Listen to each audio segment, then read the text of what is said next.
Welcome to the Hermitcraft Recap. My name is Pixel Reefs. And I'm SlowXP, here because someone forgot to lock the basement. And also because this happened. Well guys, there we go. Well, that actually came out a lot better than I first thought it would. SlowXP has a place in Cleo's entrance. For those of you unaware, that is a block 2 pixel copy of our writer's Minecraft skin, put on top of Zombie Cleo's base by PythonGB as a secret Santa prank, since Cleo and Zloy have a history of poking fun at each other for giggles. For the record, we didn't actually ask Python to do this. In fact, I still cannot believe that this is happening. But I will say this. Zombie Cleo still got off easier than the last person pranked with Hermitcraft Recap in mind. At the very least, this one doesn't tank your frame rate to 1 per year. Well, that's one way to get on Hermitcraft, as a giant floating head filled with zombies. And with the headlines out of the way, let's take a look at all the jingles and bells that occurred on the Hermitcraft server this week. Seriously, Pix? Headlines? Stop pretending you didn't write this. Let's start with the rest of the pranks, and particularly the ones False Symmetry pulled, since this entire Secret Santa mess is kinda her fault. Even before the whole Christmas kicks in, False Symmetry gets a prank, and since the pirate attack the convicts have thrown at her went unpunished for too long. Thankfully, she finds a worthy ally in the recently deceased parrot Cub and Scar have accidentally slain. In other words, this is a tale of... If the actual Jack Sparrow came back from the dead as a giant version of himself, Pirates 3 would be a whole different movie. He's got the flint and steel. Oh man, this is awesome. Now back to the good part, False ends up pulling Exuma as her secret Santee, and actually has to be nice to him for a change. So as a heartwarming gift of the season, False builds Exuma a statue of evil Exuma stuck in a snow pile and halfway frozen to death. Merry Christmas, have half a corpse. Which is sweet. Right, awesome. I think we're done here. I don't think there's anything else I want to make or feel like making. Sangatech happened to pull Scar out of the hat, but what do you give to a man who has it all, except for maybe organization skills? But Tango being Tango, he can't leave it like that, and instead of just giving Scar a kitten and some cat food, he makes a cat farm out of the jungle biome Exuma decimated to farm parrots. That's a whole lot of ocelot. Just don't try to tame them with cooked fish. AFK Ocelot Farm, let's see here, we gotta update this. AFK Ocelot Farm, Ocelot, 150 cats per hour. Joe Hills and Impulse SV both draw their Secret Santa victims, but neither of them get around to actually leaving the gifts on camera, so we've got those videos to look forward to, along with a whole buttload of reaction episodes. Zombie Cleo hasn't uploaded hers though, so for now we'll settle for some world building. If you remember that the pumpkins are apparently evil because she said so, you won't be surprised that she has entrapped a couple of pumpkin men in her lab for the further experimenting, as well as locked up a Squidder minion into the stocks for his terrible crime of existing. And there we have stocks. This is wonderful. And speaking of public embarrassment, Mumbo Jumbo got called out in his comments for not removing the unsightly block of netherrack from the top of his Guardian farm like he promised to do in episode 100. So, in episode 100.5, he ceremoniously pulls the thing out with a slime block flying machine and sends it into space.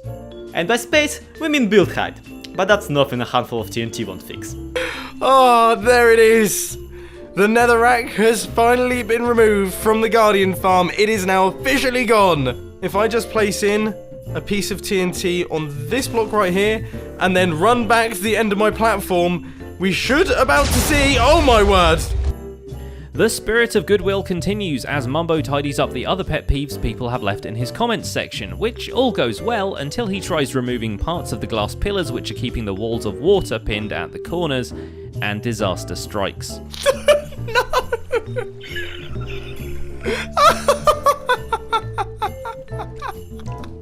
Oh my word. I can't believe that just happened. Once all the water is back to defying the laws of physics like it should be, it's time to go back underneath the storage room to create another storage room. You can never have enough. Zedaf takes some time to figure out a shulker box unloader and an access point for his own storage system. Despite his redstone endeavours, it doesn't impress his dog. It's finished! What do you think? Look at it! Look over here!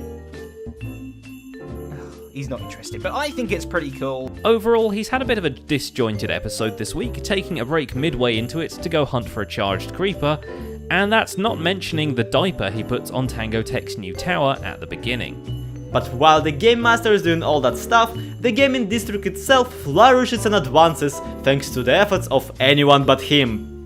Tango Tech adds another room to the Tangler, and in this one you're supposed to fish out armor stands, while False Symmetry puts together a Hungry Hermits minigame, weirdly enough also involving fishing. And Exuma helps her out with a redstone contraption as well as fixing bits and bobs of the Boat Bros minigame, including the outer shell of it. And we're not going to say anything about it, but we are going to play this clip. Place is going to have, you know, bars, because the best cells have bars. Back at his own place, Exuma decorates the spider farm so it's all dark and moody.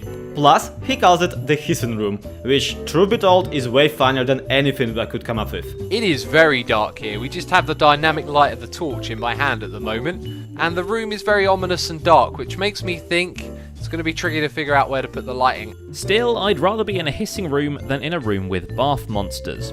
Oh, these little barf monsters. TFC has returned to the end for the third episode in a row, having finally found an approach to raiding end cities which doesn't result in him falling from a great height. With the loot tables finally fixed in his favour, he's able to snag 42 shulker shells and 2 more sets of elytra. Once he returns to his base though, he might find something extra waiting for him. If his secret Santa can think of a good idea. We're not going to name any names now, but coincidentally this is the part of the script where we'll be telling you all about your heals. This is like the equivalent of like Facebook stalking somebody to find out what they need. Yeah, it's like I looked him up on Facebook or something. After visiting TFC's base for no particular reason, Joe gets back to work on the fluffy carpeted ocean waves of his nether hub and builds a neat little boat dock in the actual ocean waves of Red Sky Bay. Impulse has also been freestyle swimming around his base, hooking up the last of his mob farms and connecting them all to the central column. But it seems the waterworks are never quite done, and now the perimeter of his base is expanded, he's considering clearing out even more water to match it.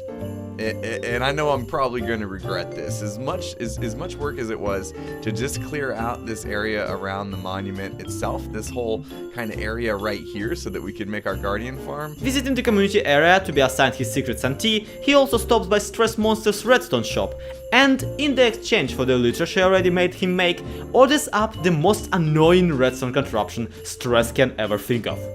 God help us, everyone. And finally there's Cubfan, fresh out of checking out his oversized parrot. His main project for the week is an animal farm, but since he's on a mushroom island, he has to settle for a manually feeding one, so it's also a bit of a petting zoo and a slaughterhouse. Gabuin attaches a chicken hatchery on top of the contraption, so the chicks go into the same killing chamber once they grow up, while falling through a lot of web. To literally top it all off, Cub masquerades the entire thing into some kind of factory, with the chicken tower becoming a smokestack and the rest of the farm looking like a giant furnace. Maybe he was bitten by Iskall or something? Overall, pretty pleased with how this thing turned out, guys. Hopefully you guys are too. Wait, why was the music different for that bit? And that's pretty much it for today's recap. My name has been ZloXP. You aren't gonna answer me, are you? Check out this video from my personal channel, in which some friends and I take on a Woodland Mansion in hardcore mode. I know you can hear me. Happy holidays, and we'll see you next week.